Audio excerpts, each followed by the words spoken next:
क्या अभी दिन भर मोबाइल चलाते हैं? क्या आपका मन बार बार मोबाइल देखने का करता है? क्या आपका बाकी कामों में मन नहीं लगता? अगर ऐसा है तो आपको सोचने की जरूरत है। भले ही आजकल सबके लिए आम बात है, लेकिन आपके स्वास्थ्य के लिए ये बिल्कुल भी आम नहीं, क्योंकि ये एक सिंड्रोम हो सकता है। क्या काम में नहीं लगता है आपका मन?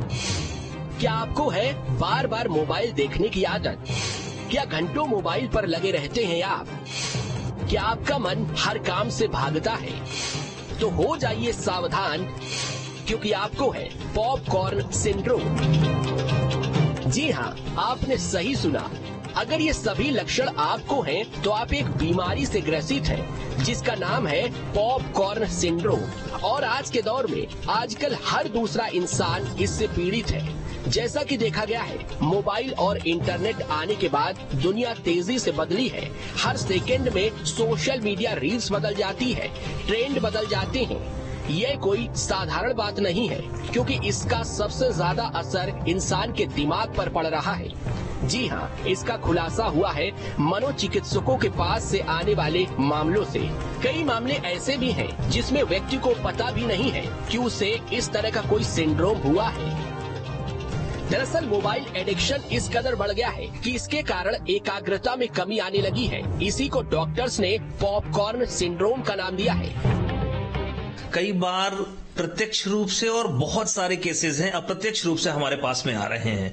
तो जो डायरेक्ट केसेस आते हैं उनमें तो सीधा सीधा हमें लिंक दिखाई देता है। कई बार इनडायरेक्ट केस में कोई स्लीप डिस्टर्बेंस से आता है तो पता चलता है कि उसको उसकी स्लीप साइकिल डिस्टर्ब हो रही है और वो भी ज्यादा यूज कर रहा है। तो आप ये मान के चलिए कि लगभग ओपीडी में आने वाले 60 से 70% लोगों को ऐसी प्रॉब्लम्स आ रही है। और अगर महीने की बात करें तो 800 से 1000 लोग ऐसे मिल रहे हैं जिसमें मान के चलिए कि फोकस कंसंट्रेशन की या अटेंशन स्पैन की कमी की समस्या दिखी जा रही है। अब आपको बताते हैं आखिर ये पॉपकॉर्न सिंड्रोम क्या है।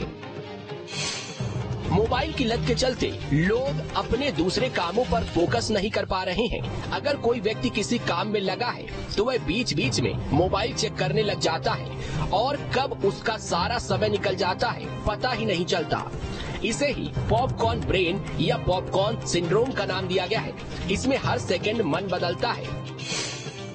इस पॉपकॉर्न सिंड्रोम का सबसे बड़ा कारण है मोबाइल के बेजा इस्तेमाल और इंटरनेट। ये बीमारी सोशल मीडिया और डिजिटलाइजेशन से बढ़ रही है, जिसके चलते नींद न आना, बेचैनी और एकाग्रता में कमी आती है। सबसे ज्यादा इससे युवा वर्ग प्रभावित है। जो अटेंशन स्पैन होता है वो सोशल मीडिया और ये जो हमारा डिजिटलाइजेशन हो रहा है उसकी वजह से कम होता जा रहा है। क्षण प्रतिक्षण जो बदलने वाली स्क्रीन है, स्क्रीन पर आप देखिए कि पहले 30 मिनट 20 मिनट ऐसे शॉर्ट वीडियोस बनते थे। अब वो रील्स में तब्दील हुए 30 सेकंड के, वो भी 10 सेकंड में तब्दील हो रहे हैं। कुछ तो 6-7 सेकंड के भी बना रहे हैं।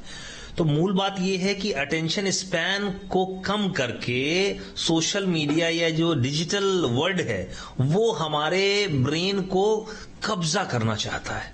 पूंजीवाद, बाजारवाद ये चाहता है कि हम ज्यादा से ज्यादा इंटरनेट यूज करें और वो हमारे ब्रेन की कुछ जो लिमिटेशंस हैं उनका यूज करता है। यूजुअली ये सब जो रील्स हैं या छोटे वीडियोस हैं या शॉर्ट स्पैन की जो चीजें होती हैं वो हमें किक देती हैं, डोपामीन रिलीज कराती हैं, हमें अच्छा लगता है।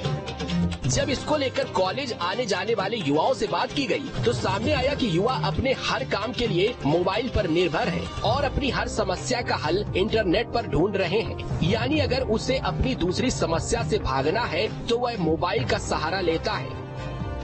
क्लासेस में भी कभी भी कोई मैसेजेस आता है तो तुरंत हम लोग मैसेजेस पहले चेक करते हैं। और ये चीज तो सच में ट्रू है कि कहीं भी कुछ भी होता है तो पहले कोई भी नोटिफिकेशन आता है तो हम लोग पहले फोन पे चेक करते हैं। और ये बहुत ज्यादा डिस्ट्रैक्ट भी करते हैं। कोई भी कहीं से भी ध्यान भी तुरंत हट जाता है, बहुत डिस्ट्रैक्ट करता है। क्या आपको ये लगता है कि मोबाइल की वजह से आपका कॉन्सेंट्रेशन जो पावर है वो कम हो रहा है, या कुछ भी होता है तो सीधे आप मोबाइल में स्विच करती हैं?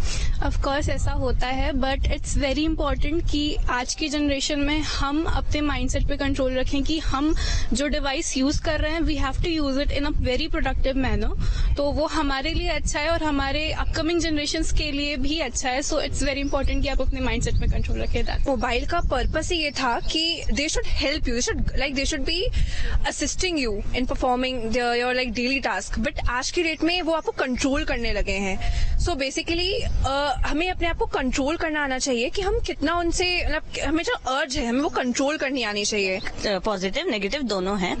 नेगेटिव चेंजेस ज्यादा हैं, अफेक्ट किया है माइंडसेट्स पे, मूड स्विंग्स हो रहे हैं लोगों के, नींद खराब हो रही है, लाइक बहुत सारी चीजें हो रही हैं। But on the other hand positive भी हैं, तो हाँ इक्वली विश्लेषण करें और दुनिया से जुड़े, तभी इसे कम किया जा सकता है और इससे छुटकारा पाया जा सकता है। डिस्ट्रैक्शन इसमें हो रहा है और इसे जो है साइकाइट्रिस्ट का यही कहना है कि अगर इसे दूर करना है और ये क्योंकि एक सिंड्रोम है तो अब ये धीरे धीरे ही कम होगा। यूथ के साथ, फ्रेंड्स के साथ मोबाइल के बिना टाइम बिताएं और इसके अलावा वो रीडिंग हैबिट्स को जो है अपने अंदर डेवलप करे ताकि जो ये पॉपकॉर्न सिंड्रोम है इसे धीरे धीरे कम किया जा सके। वीडियो जर्नलिस्ट प्रदीप के साथ नीलम गुरवे, न्यूज स्टेट भोपाल।